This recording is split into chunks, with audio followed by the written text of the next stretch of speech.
Balandi a micro du pasteur Bobo, on a passé Mbote Bakamboyo. Les gars, la micro du pasteur Bobo, tout ça, Italie, Nazalina, pasteur Labisso, pasteur Manhattan, qui a fait avec le Royal, ministère Arbre de Vie, d'Italie, étudiant et enseignant de la parole authentique. Bonjour, pasteur. Shalom, pasteur Bobo, shalom à Lénou, et que Dieu bénisse aussi cette émission. Tokutani encore après temps belé, vous avez Lukana Luka qui l'équipe même 15 ans que Okutana, mais rendez-vous rendez-vous moko toloba universel parce que toujours la Torah moko lobi parole authentique ya yemoko nzambe nenga lobaki na ndenga komaki. Je confirmé que Milan, Marcel Manda, grand international italien, la rugby, de congolais, international en Bokaoyo, avec la TV à Italie, avec la Coupe du monde avec rugby de la jeunesse. Alors, on peut entendre des Malambo Fanape et Bologne, et pas ya Muga analyste, c'est ma casse, comme papa le so, fait tout le temps, Malamoko, pasta tout le temps dans la ligne, ils ont pas dans la Bologne. Tout le temps, ils essaient de Makassi, et c'est un Makassi. N'a profité de la participer à Bologne, pasteur, le mission patient, l'instrument de paix, n'a pas essayé de voter à la Bologne. Avec ONG Makassi, instrumento di passé. C'est je la kin, azabonamo la kin, na chango, magambuza matata, nazo kwa pasta, yoni biso et breu, yoni biso Torah, biso tira la français, biso tira la Nouveau Testament, biso tira la balini, yoni biso magambosika, ino balini magambaro, yoni biso bindi. Bon, Baruch Hashem, ezate révélation moko oyo Zambaye Golobelanga, on a dit prophétie, non, parce que Torah, eza nango na mukili, Torah eza kat na biso, Torah eza na monde. Donc, comme il a tant oyo, prophète Baloba, même Yeshua lui-même, il a parlé, il a dit, avant mon retour, parmi les grands derniers signes de la fin, la Torah donc dévare à Elohim. La Torah va toucher toutes les couches de la terre. Donc, Elohim nous salamate, yamoto vivre vent en attendant vent, et ça Torah on monde kama. Mais comment? Tu y la Bible en français, en anglais, tout, mais comment Elohim sika? Mais c'est ça Dieu. Biso to niko kitsanza, mais nzameta ngosa Elohim surprise, la surprise. Je n'attends de la fin. Bible na hébreu mokimomba. Explication sur quoi? Non, to oya linya tanga tanga. Bon quoi limite nene to sola no boye. Na tanga Torah, je parle. Je dis oui, j'étudie, j'écris. Si ko nene na lo babo na on peut se explication à source. Tant dans le bi mot nazo pesa mona source nango biso ezane biso baté ba pasteur tout temps ko batorate na Italie passe à tout passe à patient et rango kota ko batora autorité passe à patient et descendant de paix na kati ya Bologne kota ko ya Torah autorité avant de faire la Belgique, on a l'église dans Bologne.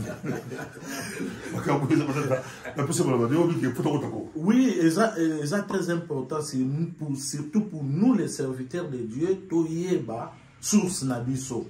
Exactement que Jésus, il parlait, il expliquait des mots, la parole en hébreu. Les disciples en hébreu. Tout après, la traduction est au quota.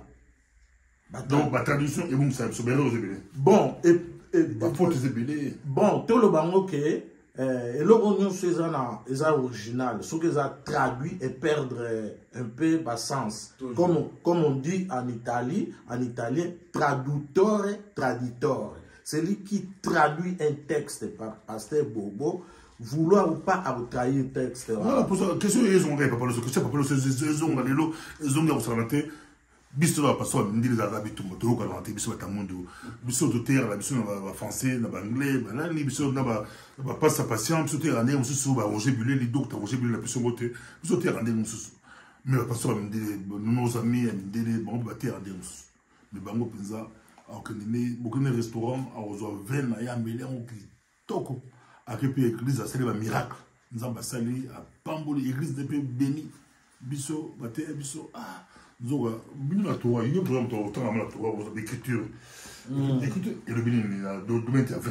Non, c'est que l'écriture est. Ma bonza, ma offrande, et le bénin, ma don. Wana nyonstu ezali. Il faut tout ça là. Oui, il faut topé ça, les dîmes, tout wana, ezana Torah. Tout wana. Ma 20, moi 20. Mais il faut n'y rien par la Bible, les autres. C'est moi 20, moi 20. Oui, quelqu'un peut voir ça. Communion, ils ont agi, ils ont raisin, tout vin. Bon, ça dépend. Sainte Seine, par exemple. Sainte Seine, bachaka 20. Batumusu bachaka jus, ça dépend. Mindele bachaka 20. Bachaka 20. Tout le monde bachaka jus. Kobateke batu. Mindele bachaka 20 peut-être solo, biso batu monde, solo à l'église il y a patient. Na sûr que non mélange, a jamais 20. A dans la jus, na habité dans la comité mais la big j'ai la chance belé a dans la jus de raisin. Non mila non fâché mon kibi non mila quand même.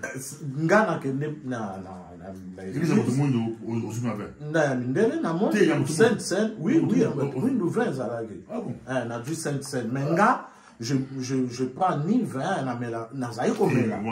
Na même ya mukela mela soute. Na c'est donc na c'est privat ya nga moko. Samson. Ezal babe na moneti neder en hébreu au sali donc vœux na yo. Bon, je ne bois plus. Samson, ça m'a dit que tu comme la 20 yo ba pour 20 ba tiki. Non seulement Samson, mais Nzambende il était nazir, un nazir. Voilà. Non. Jésus, il est choisi avec nazir. Non. Jésus, il a pris la coupe des jugements. Non, il a pris un liqueur. Il y a un moment surtout le hébreu, ils ont expliqué par mot. Mais dans le sens dans le qui ils ont 20 au bisoto au kanisa. Parce qu'un nazir, Jésus a dit naziréen, il était un nazir comme ça. Non. Tout le monde a beaucoup, c'est pour comprendre trop bien. Le message de l'église, il y a le pasteur, il y a le nous avons dit que c'est le Torah. Le message de la Torah. Et Torah, c'est la Bible. Mais ils ont hébreu. Le message de l'hébreu. Ils sont sur le Congo, le Bingala, le français, l'anglais. En anglais, tout est l'anglais, comme un miracle. Ils gang à penser au André, l'anglais. Il y a le BT, Nzambe, la moto, anglais. Nabadé, c'est sous temps, Nzambe, la moto. Passe à la biso, passe à la biso, aigle royal, à l'anglais, Nzambe, la hébreu, tous les hébreux. Oui, c'est possible, tous les hébreux. Tokoki, ko s'éloigner, on a fait la réalité. Peut-être que avantage. Avant de mettre le tableau. Avantage, il y a une chose qui est tous les hébreux. Avantage, il expliquer le mot dans le sens originel.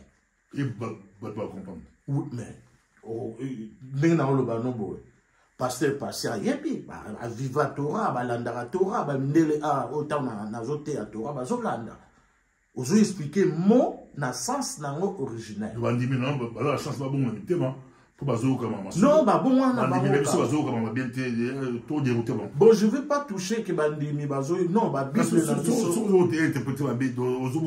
bon ba Bible na biso c'est une bénédiction. La Bible n'a pas mais non,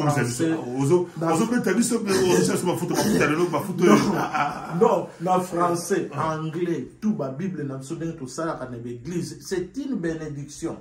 C'est une bénédiction. Mais ce que tu auras et yende, ils ont rajout. Et yende ko zone sabiso to ye baba mon na sens. Parce que on a le temps tableau on a tableau là peut-être sur moi matière mais quand on a le cours sur on a to tika la aux introduction aux introduction to tout le monde a pas ça, tout le monde a pesant. Peut-être là, vous tirez les places, pour contrôler bien. Alors, dans tout ça. Non, tirez les places, parce que ok. Alors, encore? Oui, ça va. Moi, solo. Ok. Alors, je peux? Oui. Bon, au moins, tant que il y aura Torah, tant Jésus a lobby dans l'évangile, je ne suis pas venu abolir la loi. Jésus a lobby loi, Jésus a zoloba, je ne suis pas venu, regarde, là, abolir la Torah. Voilà. Comment, dans les évangiles au monde ango, et comment mi boye. Torah. Tav, Vav, Resh, He. Sikoyo, voilà pasteur Bobo, où ils allaient Torah dans l'écriture, au monde a même l'évangile originel que Jésus parlait en hébreu, où ils ont en européen. Mais, où ils ont tambol ba Torah, où ils ont translittération. Donc, n'en bazo prononcé. Mais code evandi awa te, mutuso atangi dictionnaire, atangi Google, atangi Torah awa. Donc, à comprendre, à obimisa et l'eau moroté. Alors, ce que tu moni Torah, qu'est-ce que ça veut dire Torah? Torah, ils ont une explication et belle. Premièrement, Torah, c'est l'enseignement. Torah, c'est éducation. Torah, c'est quoi? C'est étude. Et première explication sur Torah, Torah veut dire lumière. Alors, comment on peut faire sortir le mot lumière ici? Awanamo oyo. Donc, hébreu a fonctionné na ba racine.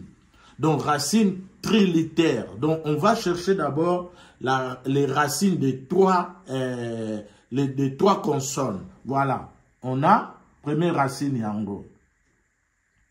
Aleph, Vav, Resh. Voilà. Et bimi awa. Namo Torah. Qu'est-ce que ça veut dire?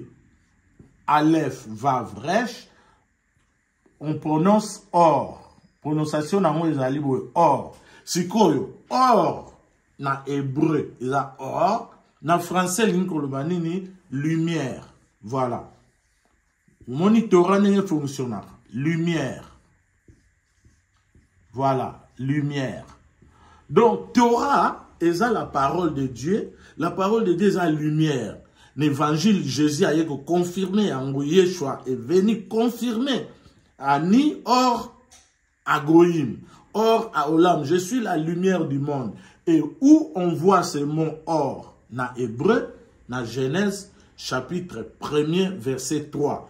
Tant Nzambe a créé, à l'obi, que la lumière soit et la lumière fut. Tout le monde a mon oeil. Na hébreu, yehi or, va yehi or. Donc, or, wana nzamba zoloba, lumière wana, ezali Torah qui est la parole de Dieu en hébreu. Ezana onte lumière moko boye, métaphysique, oyo batuba lukaka, namona lumière. Non, lumière ya nzambe ezali parole na ye en hébreu. Donc, tant que la parole de Nzambe, l'église, pasteur Bobo Baoteya, pasteur Passia Dipache Baoteya, l'apôtre William Skin Dazoteya, l'apôtre Vota Zoteya. Donc, Bazoteya, sa lumière dans Nzambe qui est la parole de Dieu. Donc, na version originale, Torah l'axi loate. Voilà comment Tobimisika, la première explication. Torah, faut Kobimisa racine nae. Aleph, Vav, Resh. Alors, je suis pasteur Bobo, il y a au monde à Angola. Ce monde a explication. Donc, c'est ça l'étude. Merci beaucoup, Nancy. Nabanda ku passe boali, Nancy, Nabanda ku. Matata, le temps baba, bon, service sur notre plateau. Nabanda ku Zamatata, Boki Aleph, Nabenka Aleph. Voilà. Bagabo Zamatata de Golongaï, Nancy, tout le monde sous Samayo.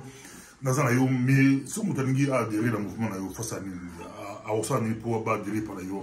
Bon mouvement les mouvement les ande alliance oyo nzamba sali na mutu na l'humain parce que na les États-Unis na inda kota l'alliance na osande. Non, mon côté oyekola o étudier Torah il faut tout apprendre na nini na ba site na ngato ba na YouTube na za na YouTube YouTube soko obeti YouTube Torah Or TV Torah aussi Or ya monde na tibo Or donc Torah Or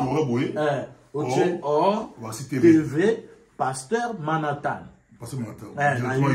na YouTube na ngai omona ngo na Facebook pe na pesa ba cours ya Torah chaque samedi donc ba balandaka na ibaita tout le monde le même bat en Afrique et dans ba pays et belle Afrique il va comme connecté pour étudier Torah parce que hein. Oui, j'étais.